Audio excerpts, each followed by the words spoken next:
Hello everyone, welcome back to our channel NS learning.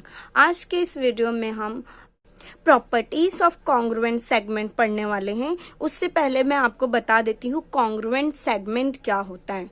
Congruent means किसी भी चीज को हम दूसरे से जब कंपेयर करते हैं और वो इक्वल होता है प्रॉपर्टी के थ्रू, तो वो जो होता है कॉन्ग्रुएंट होता है। तो पहले जो हमने सेगमेंट के बारे में पढ़ लेते हैं। Segment is a line segment figure बनी है A B. The union set of point A, point B and point between A and B is called segment A B. And segment आप उसे डिनोट सेग से भी डिनोट कर सकते हो, seg A B. Okay, the distance between the end point of a segment is called the length of the segment. यानी दोनों points के बीच में बनी हुई जो डिस्टेंस है उसे हम क्या कहते हैं, सेगमेंट कहते हैं। In the above figure the length of segment A B is written as L A B, ऐसा ब्रैकेट में लिखा, पर उसको पढ़ना कैसे है, लेंथ ऑफ ए बी। जब कोई टर्म या नंबर या अल्फाबेट ब्रैकेट के अंदर लिखा होता है तो उसे ऑफ पढ़ते हैं। Length of A B 5 centimetre equal to A B is equal to 5 centimetre. Okay, आप ऐसे भी लिख सकते हो और इसे इस तरह से भी लिख सकते हो विदाउट लेंथ ऑफ।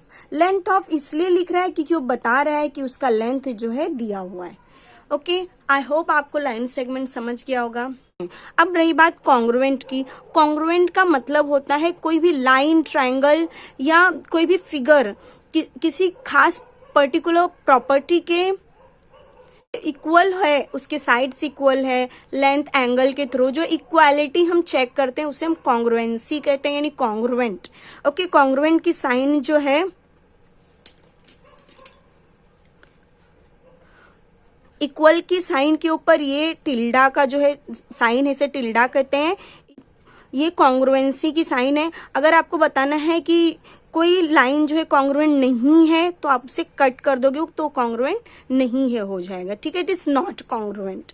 तो स्टार्ट करते हैं फर्स्ट कि कॉन्ग्रुएंट कैसे पता चलेगा।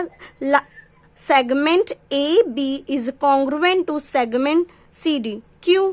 बिकॉज ये दोनों की जो वैल्यूज है 5 सेंटीमीटर इक्वल है, यानी आप समझ गए होंगे कॉन्ग्रुएंट मतलब इक्वल होना चाहिए किसी खास पर्टिकुलर प्रॉपर्टी के थ्रू। तो ये जो है लेंथ दोनों के सेम है, इसलिए ये जो है कॉन्ग्रुएंट है। ओके, आ जाते हैं प्रॉपर्टीज ऑफ कॉन्ग्रुएंट सेगमेंट।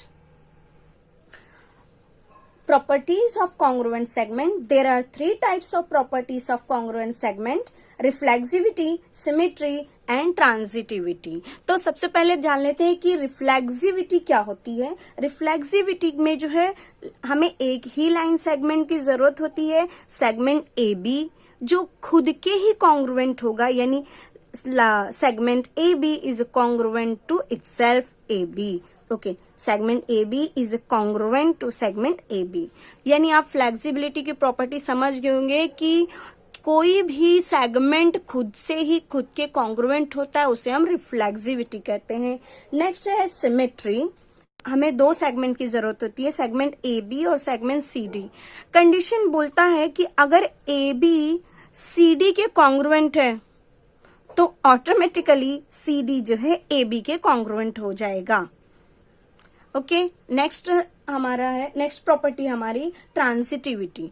ट्रांसिटिविटी में हमें 3 लाइन सेगमेंट की जरूरत पड़ती है। तो मैं देख लेते हैं क्या होता है ट्रांसिटिविटी। कंडीशन बोल रहा है if segment A B is congruent to C D and segment C D is congruent to E F, then A B is congruent to E F. Confusion. Okay, बोल रहा है कंडीशन में कि अगर segment A B C D के congruent है और C D जो है ई एफ के कॉन्ग्रुएंट है, ए बी कॉन्ग्रुएंट है सी डी के और सी डी जो है ई एफ के कॉन्ग्रुएंट है, तो ए बी जो है ऑटोमेटिकली ई एफ के कॉन्ग्रुएंट हो जाएगा। तो बहुत इजी था ये प्रॉपर्टी। आई होप आपको समझ में आया होगा।